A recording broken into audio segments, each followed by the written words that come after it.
Salut à tous, on se retrouve aujourd'hui dans un nouveau thème de vidéo. Je vais donc vous expliquer les disciplines. Aujourd'hui on va commencer, comme vous avez pu le voir dans le titre, par le Hunter.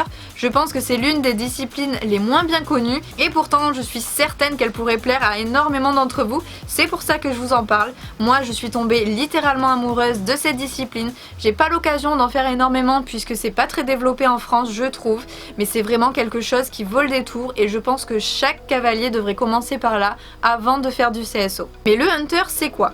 Pour parler grossièrement, on va dire que c'est un mélange de dressage et de CSO, c'est-à-dire qu'il va falloir être très appliqué et très bien toiletté comme on pourrait le faire en dressage, mais on va se retrouver sur un tour de CSO. Donc on a le fun du saut, mais en même temps on doit être rigoureux, et c'est ça je trouve qui manque à énormément de cavaliers de CSO, la rigueur du Hunter.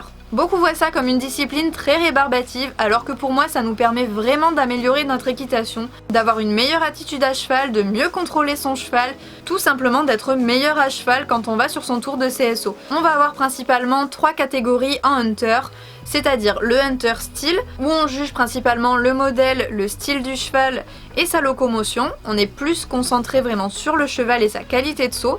On a aussi le Hunter équitation.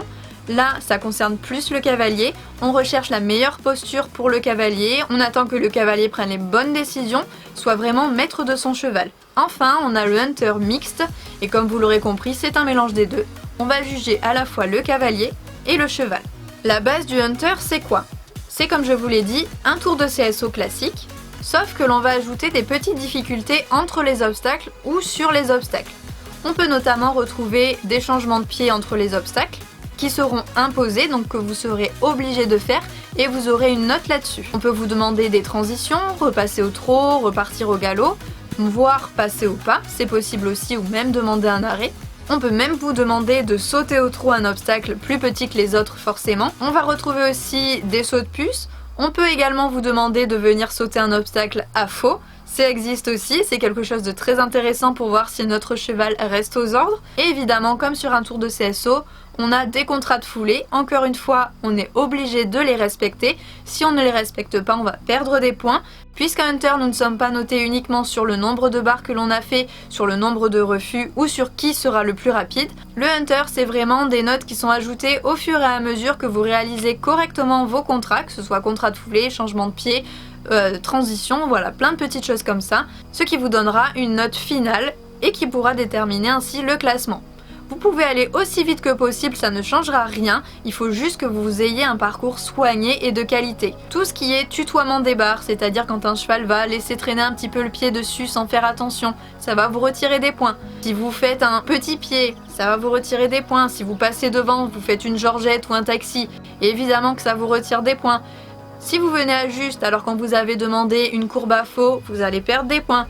Et comme en dressage, vous recevrez un protocole, c'est-à-dire un texte comme ceci, où vous allez avoir le récapitulatif de vos notes et les explications. Il faut vraiment que vous respectiez tout ce petit tracé comme sur une reprise de dressage classique. Il faut vraiment que vous soyez appliqué et que vous réfléchissiez à ce que vous faites pour faire un parcours propre et qui soit le plus agréable à regarder possible. Par exemple ici, on peut voir en premier que j'avais un imposé et à côté il y a marqué non réalisé.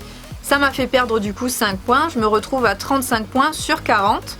Évidemment, en fonction de la lourdeur de la faute, vous allez avoir des points plus ou moins élevés de retirés. Je pense quand même que c'est la base d'un tour de CSO, alors que ce que je peux voir dans la majorité des cas, c'est des cavaliers qui essaient d'aller le plus vite possible. On s'en fiche si c'est moche, on s'en fiche si je fais une georgette, si je passe devant, si je suis en taxi, peu importe. C'est très moche à regarder, mais on a gagné. Et c'est le principal au final sur un tour de CSO. Et moi, très honnêtement, je trouve ça complètement absurde. On apprend à tous les petits cavaliers à sauter comme ça, à aller vite, et on s'en fiche de comment tu montes. C'est pas grave, t'as fait sans faute, c'est très bien, parfait, t'as gagné, bravo. Pour moi, il faudrait commencer par monter correctement, apprendre à prendre les bonnes places, vraiment les bonnes décisions, à maîtriser à 200% son cheval, son poney, pour pouvoir ensuite partir sur un tour de CSO. Et là, pouvoir prendre nous la décision de vraiment nous amuser, mais on aura vraiment construit notre équitation, on saura réellement monter proprement à la base. Ce qui n'est à mon avis pas le cas de tous les cavaliers de club qui sortent en CSO. C'est vraiment pas pour dénigrer ces personnes-là, c'est juste remettre un petit peu en question l'apprentissage de l'équitation. Dans certains pays, on doit obligatoirement faire des épreuves de Hunter pour pouvoir par la suite faire des épreuves de CSO. Pour moi ça me semble totalement logique. En fait tout simplement en Hunter on ne peut pas tricher, on est récompensé pour son travail réellement et on n'est pas dégoûté parce que le petit poney qui va à 2000 à l'heure et qui fait des virages très moches mais qui arrive à sauver toutes les places de sa petite cavalière qui débute, ce cavalier là ne risque pas de vous passer devant en Hunter. Donc si vraiment vous voulez voir si vous êtes un bon cavalier ou même pour vous améliorer, c'est vraiment super intéressant de prendre les avis des juges, et bien mettez-vous au Hunter, vraiment testez la discipline. J'espère ne pas vous avoir fait trop peur sur le côté strict de la discipline. Il faut vraiment pas que vous voyez ça comme quelque chose de très strict non plus, c'est quelque chose de très agréable à faire. Donc vraiment essayez cette discipline, si vous voulez être meilleur cavalier, je suis sûre que vous allez adorer cette discipline. Encore une fois, dites-moi en commentaire éventuellement quelle discipline vous voulez apprendre à connaître la prochaine fois. De mon côté, je vous fais des bisous et je vous dis à très bientôt dans une nouvelle vidéo. Salut!